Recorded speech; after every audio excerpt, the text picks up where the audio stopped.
Hello అండి, అందరూ ఎలా ఉన్నారు? బాగున్నారా? ఇవాళ డ్రై ఫ్రూట్స్ మిల్క్ షేక్ చేస్తున్నాను. నేనేం తీసుకున్నానో చూసేద్దాం. బాదం పప్పు, జీడిపప్పు, పిస్తా పప్పు, తర్వాత ఎండు ఖర్జూరం ఇట్లా ముక్కలుగా కట్ చేసేసుకొని పెట్టేసుకున్నాను.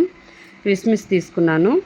ఇవన్నీ ఒక బౌల్ తీసుకొని బౌల్లో వేసుకోవాలి. తర్వాత ఒక నీళ్ళు వేసి నానబెట్టుకోవాలి. మనం ముందు రోజు నానబెట్టేసుకున్నాం అంటే ఉదయాన్నే ప్రతిరోజు ఒక గ్లాస్ తాగామంటే ఎంత హెల్దీ అండి.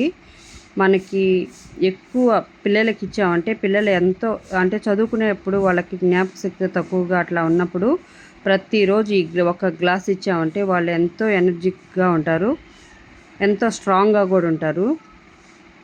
ఎంటుకలు రాలిపోతున్నాయని కూడా బాధపడుతూ ఉంటారు కదా, అలాంటి వాళ్ళకు కూడా ఇవి ప్రతిరోజు ఒక గ్లాస్ తాగండి. తర్వాత మిక్సీ గిన్నె తీసేసుకొని మనం నానబెట్టుకున్న ఆ డ్రై ఫ్రూట్స్ అన్నీ వేసేసుకున్నాను. మంచి మీగడ పాలు తీసుకున్నాను. తర్వాత మిక్సీ కొట్టేసేసుకోవాలి. మనం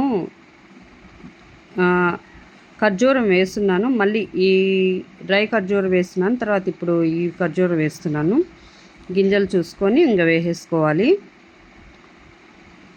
ఎంతో హెల్దీ అయిన dry fruits milk shake ready అయిపోయిందండి.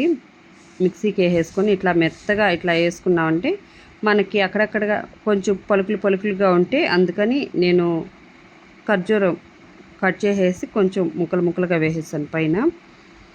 చూడండి, ఇంత ఒక గ్లాసు మనం తాగామంటే ఇంకా ఉదయాన్నే టిఫిన్ అవసరం లేదు.